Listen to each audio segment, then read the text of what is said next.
Seja bem-vinda, seja bem-vindo a mais esse episódio do IDJF. Eu sou Gabriel Lopes Garcia e estou diretor de comunicação. Nesse vídeo, aborda a posição da filosofia espírita sobre o nosso hábito de ficar reparando nos defeitos das outras pessoas.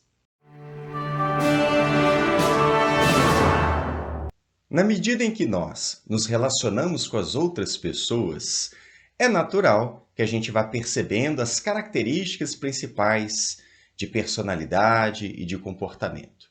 À medida que a gente estreita os laços de intimidade com as criaturas, a gente é capaz de perceber as suas virtudes e os seus defeitos, aquilo que a pessoa pratica que é bom e as práticas ruins dessa criatura.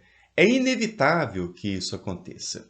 Essa pergunta que vai conduzir as nossas reflexões trabalha justamente esse aspecto da convivência humana que é muito natural, que é muito corriqueiro. Será que há problema? Será que há culpa em a gente estudar os defeitos das outras pessoas? E a resposta da filosofia espírita, mais uma vez, é um grande depende. Mais uma vez, a resposta da filosofia espírita passa mais pela intenção do que pela ação propriamente dita.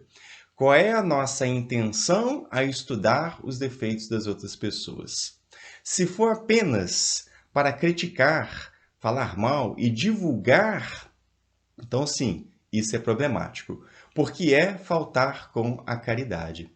Se nos lembrarmos bem, se ficarmos atentos ao sentido da palavra caridade para a filosofia espírita, vamos perceber que existe ali um elemento fundamental nesse comportamento caritativo, que é a indulgência para com as imperfeições alheias. Então, estudar os defeitos dos outros meramente para fazer crítica com outras pessoas, esse falar mal, fazer fofoca, ficar apontando, divulgando, isso é um grande problema porque contraria a caridade. Só que os espíritos vêm dizer o seguinte: esse estudo dos defeitos dos outros pode ser útil, desde que a gente se aproveite dele para entender mais sobre o comportamento humano e também que ele seja útil para a gente lançar um olhar de observação mais aguçado para a nossa própria intimidade.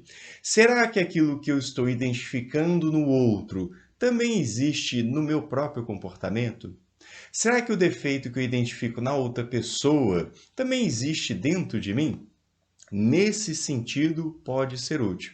E mais ainda, no sentido de, se eu estou percebendo esse defeito, e se é algo que chama atenção, que causa problemas na vida de relação, então meu dever moral é fazer todos os esforços para praticar a virtude que lhe seja exatamente oposta.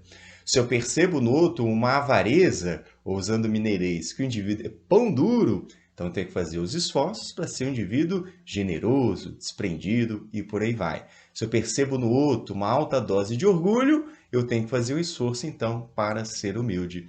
Isso, minha gente, foi muito bem sintetizado por Jesus, mais uma vez, que é a nossa grande referência moral para o Espiritismo, que a gente está muito preocupado com a vida dos outros, então a gente é capaz de enxergar ali um cisquinho que está no olho do outro, mas não enxerga uma trave que está nos nossos próprios olhos, usando aí a simbologia de Jesus. Portanto, a gente pode sim estudar os defeitos das outras pessoas. Não há culpa, a princípio, em fazer isso, mas depende da intenção. Se eu estou esmiuçando o comportamento e os defeitos do outro apenas para criticar e divulgar, esse é o problema, eu estou faltando com a caridade. Mas se eu faço desse estudo algo útil para entender mais sobre o comportamento humano e para olhar para mim mesmo e buscar melhorar-me, então sim, isso é muito positivo e isso atende aos dispositivos até de progresso espiritual. Mais uma vez, Deus se importa mais com a intenção do que com a ação propriamente dita. É o meu recorte a respeito desse tema, desejo que seja útil para você. Peço para curtir e compartilhar esse vídeo, nos ajudando a divulgar a filosofia espírita. E se você é novo aqui no canal, aproveita, te inscreve, ativa o sininho das notificações, vai ficar por dentro de tudo que nós produzimos. É isso, pessoal. Um forte abraço, até a próxima!